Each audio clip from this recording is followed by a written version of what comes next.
Good morning, guys, and welcome to the podcast. And I'm really happy to have today's guest, Henry Woodman, coming out of Florida. And he is founder and CEO of Canvas Rebel. We'll talk about all about what that is. We'll talk about his strategy, ideas, leadership, mission, purpose, creative pursuits. He's quite of what I consider a creative entrepreneur, and I'm really happy to have him on the show. Welcome. Thanks, Christopher.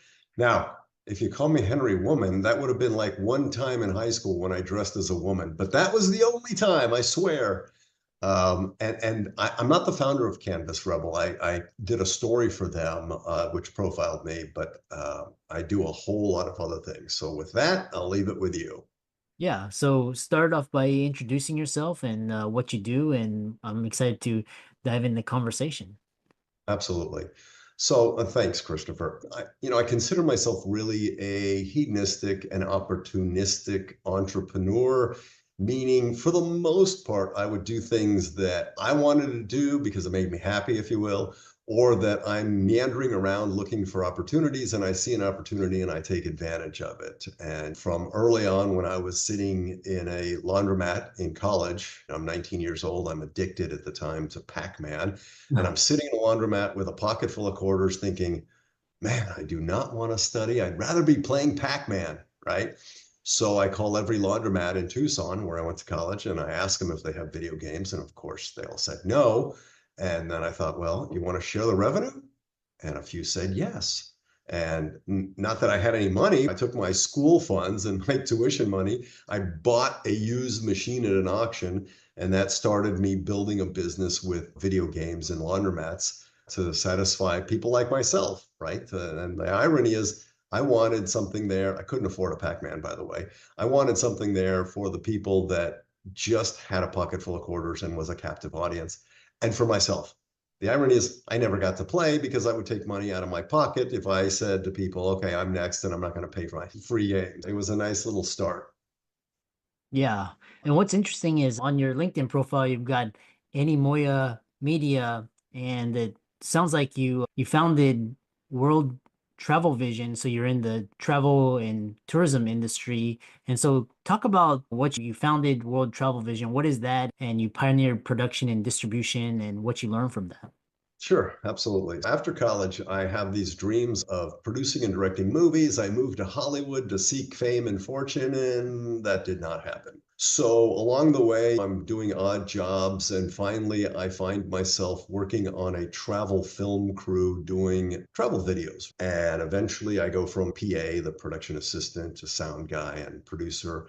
And along the way, I find that Chile, country in Latin America, went from a dictatorship with Pinochet to a democracy, and opportunity presented itself because they wanted a game, they wanted content. So I pitched them a game show.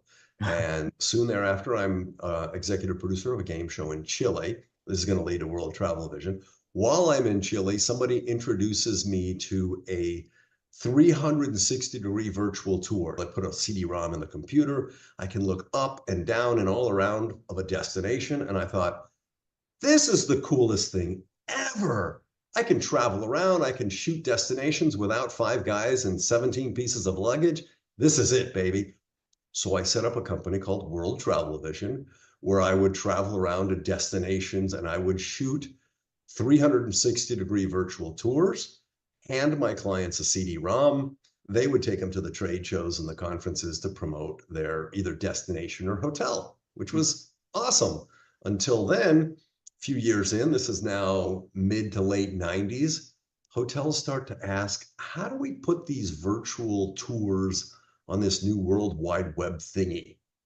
I'm like, I don't know, send them a CD-ROM, right? I know nothing about technology. And so they say, yeah, we did. And there's no standards. They don't know what to do with it. Help us out. I'm like, all right, let's see what I can do to help.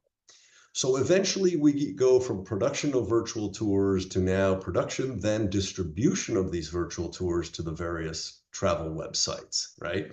We'd send them a link with an ID number, which had a header and a footer that was their brand, right? And we say, okay, now this is a better business because production is here's the money, here's your photos, thank you, have a good one, call me when you need me again, And then the distribution is an ongoing SaaS, software as a service. And I'm like, okay.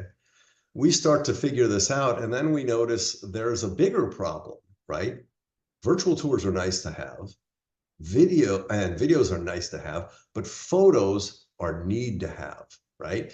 And the initial systems that would deliver the rate and the availability to those brick and mortar travel agencies before the internet, they didn't have photos, right?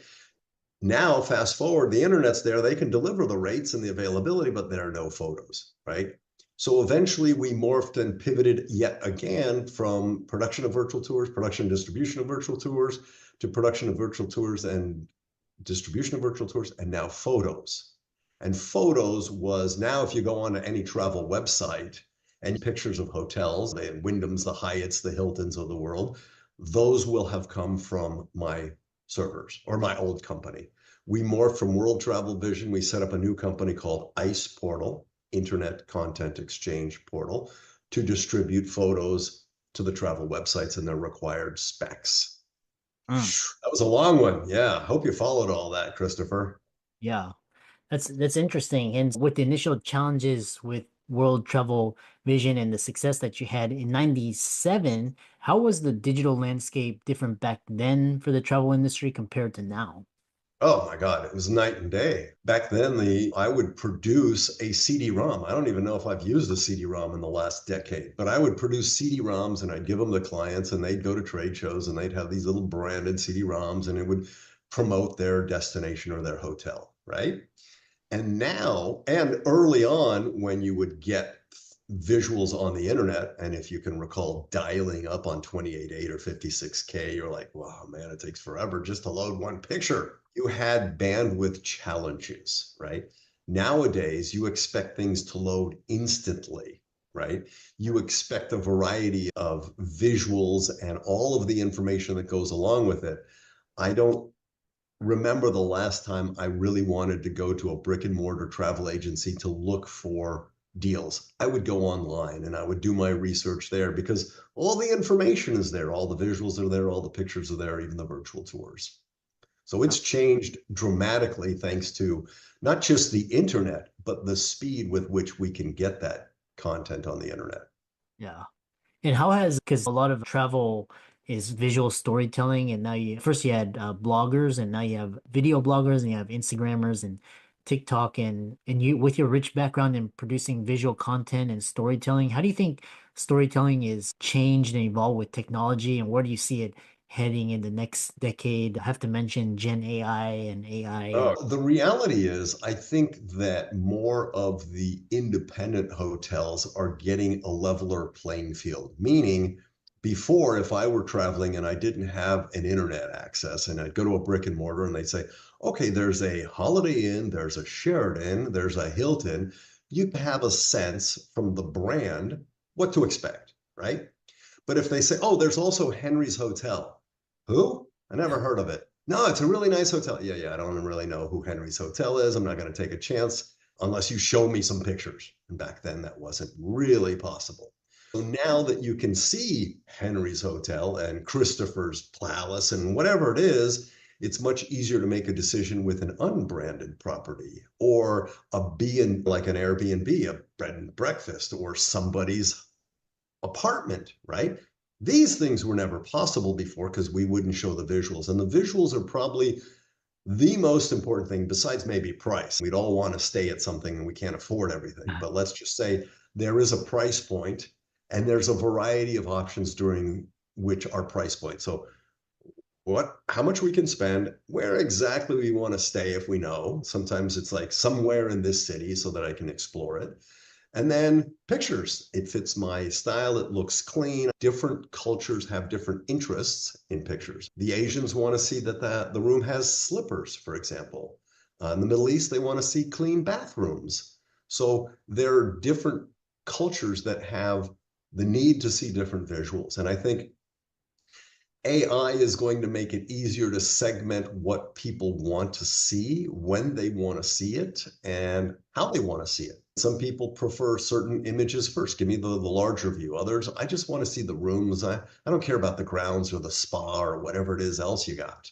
the next question I have for you is with it looks like you transform World Travel Vision into Ice Portal and ultimately merging with Shiji Group. Do you believe has been the most significant impact of Ice Portal on the travel and tourism sector? Yeah, actually, Shiji acquired us. They're a far bigger company. So I think the most significant thing is the streamlining and easy updates of visuals across all platforms. So what we did essentially is we would connect with, let's use Hilton as an example since I was mentioning them. We would connect with Hilton's database. Anytime Hilton approved and updated any image or images for any hotel around the world, it would go into their database. We would pull from their database every day. If there are changes or what's called deltas, we would then turn around and update the world, the Expedias, the bookings, the Decolocares, the sea trips. Everywhere on the planet, we'd connect to a travel site or a repository where we would update those images with the proper code, the proper ID, the proper size, and language. Yeah. So our significance was consistently making sure that the properties, one, had the right images in the right place. They owned the rights because back in the Wild West, any hotel could upload anything they wanted. And if they uploaded something that was, oh, I got this off the internet and they didn't own the rights to it, there's another problem, right? Yeah. Which is really what I love this idea because it sounds like you're on the forefront. And what technological advancements do you believe have been game changers, and how do you see things changing? The simplest was bandwidth. Obviously, early on, bandwidth was expensive, right? Storing and delivering big files like photos or videos was pricey, right? Much cheaper and much, much faster. I think it becomes expected. I don't think I'd ever go to a site these days like I would have in the late 90s, if you will. Okay. So I think the most significant changes would be the bandwidth being much faster and cheaper. When I started that company, storing and delivering large files wasn't cheap, right? Nowadays, the price keeps going down and down because it's more ubiquitous. So I think the expectation is it should be there. Nowadays, you can chat with a chatbot that's all AI driven that will give you information on the internet that I think wasn't, it was there a few years ago, wasn't as good. It just keeps getting better. How have global events like the pandemic affected strategy at ICE, and what shifts have you had to make to adapt? Yeah, that's a good question. And I got to be honest with you. I was one lucky SOB because I sold Ice Portal 1 year before the pandemic in 2019. I stayed on for 2 years to transition to Shiji. So the reality is because fairly with the exception, sorry, we were fairly insulated with the exception of hotel groups, Hilton and Wyndham and Hyatt and Best Western and Choice. These are big multi-billion dollar companies. They were calling saying, look, we need some help. We need some relief. You can imagine every single revenue stream they had was shut off. It's not like, hey, a couple of hotels are going to go down for a little time. No, the entire world shuts down, but you still have your bills to pay. So I think it was very challenging for them. And we tried to do whatever we could to help alleviate them having to pay us, even though I didn't own the company anymore. Yeah, it's interesting. Yeah, 2020 was just a very interesting case. How can people find out more about you and talk to you and reach out to you and follow your work? Sure. I know you mentioned Anemoia Media early on. So 40 years ago, when I moved to Los Angeles thinking I wanted to produce and direct movies, that didn't happen, but I bought the rights to a book, which I just published, and I'm developing that concept for the book. The book is called The Reincarnation of Marie.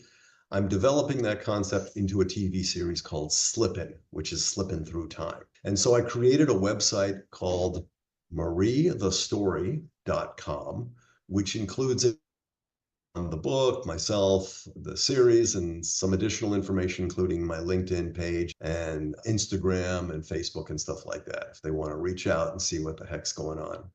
Yeah, excellent. Yeah, and again, thanks so much for coming on and keep up the great work. Thank you, Christopher. Appreciate it.